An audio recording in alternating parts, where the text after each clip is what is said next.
सांस्कृतिक परंपरा रे खंडगिरी यात्रा एक अत्यंत प्रसिद्ध लोकप्रिय महोत्सव। प्रतिवर्ष माघ मासरे भुवनेश्वर खंडगिरी पहाड़ पाददेशरे एही यात्रा आयोजित होइथाए। एही यात्रार प्राण हेउछंती ताहार कलाकार माने। दूर दूरांतरु आसुथिबा यात्रा दलर कलाकार माने दिन पर दिन कठिन परिश्रम करी दर्शकों को मनोरंजन देइथांती। लोक माने आसुचंती मनोरंजन करिया पई। मनोरंजन माने नुह जे 3 घंटा नृत्य परिवेषण करी 2 घंटा नाटक करी नाटकटा को 3 घंटा करंतु नृत्यटा को 1 घंटा करंतु ताले पुणी से पुराना फर्मुला फेरी जीव या हेले पुणी दर्शक मान आकृत हम। मो गुरु नित्यानंद दास एकपाद ओडिसी नृत्यशिल्पी निर्देशक आउ एई जो यात्रा खंडगिरी मेला चली ओडिशार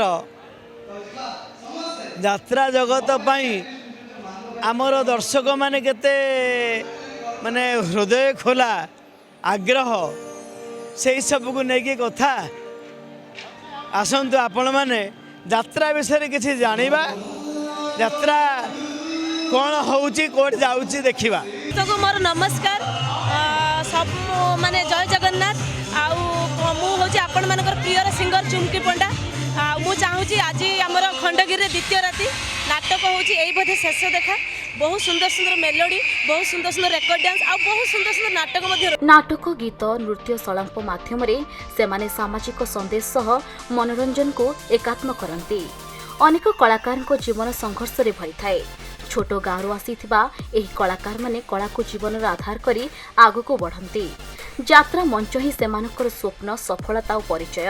राति रे आलोक संगीत मध्य जो हस देखा जाए सही हसर पछरे लुचि थाए असंख्य त्याग और संघर्षर कहानी। मु कृष्णा तुलसी गणनाट्यर नायक आज खंडगिरी सेकेंड राति फास्ट राति यही बोधे शेष देखा नाटक सेकेंड राति भी यही बोधे शेष देखा नाटक काली भी हाउसफुल था आज भी हाउसफुल अच्छे टिकेट ना देखिक बहुत खुशी लगुच बस कि आम काली जितकी मो ऑडियंस को व्यू नहीं समस्त नाटक बहुत भल लगी लोक मैंने समस्त प्रायतः लोक कांदी कांदी जाइए काली। आज्ञा मु केलुचरण स्वाई कोणार्क कंडक्टर हास्य अभिनेता आज तो आम नाटक चलती 6 राति है तू बोधे मो भाग्य ना एमती भी 145 राति आम नाटक कलुँ एमती नाटकटी होती दर्शक मैंने 6:30 जाए भी उठिक जाऊना ये तो खंडगिरी महल पूरा एकदम माने 1 नंबर अच्छे कोणार्क किसी असुविधा ना। खंडगिरी यात्रा केवल एक मेला नुहे यह कलाकार स्वप्न और साधनार जीवंत प्रतीक।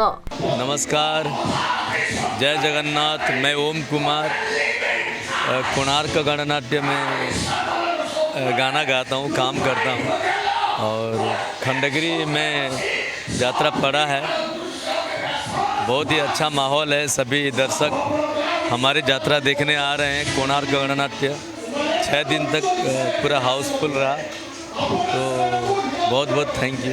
मो ना आज्ञा सुर महाराणा मु आज्ञा गोटे छोटिया कलाकार किंतु सरकारी चाकरी करी रिटायर्ड पर अभिनय जगत रु पाद देछि तेणु आपण मान एतिकी मुझको अनुरोध करी कहबी दर्शक भाले आम भगवान दर्शक मानकर भल पाइबाटा आमको अति भल पाए जोटा कि सेटा को भूली हेबनी आउ मंच अभिनेता मानू मु मथापाती नमस्कार करी ये कहीं ताकर 1 टेक ओके से जहाँ जीवे एका थरे टेक करके आसबे आमे माने 5टा कट हो पारे 2टा कट हो पारे 1 टेक हो पारे दैट इज मेटेरियल किंतु गोटे जिनस हूँ कौन मंच कलाकार माने सेतिकी प्रशंसित ओडिशा हुअंती जोटा कि आमर बाहर प्रदेश में सुनाम धन्य अर्जन कर।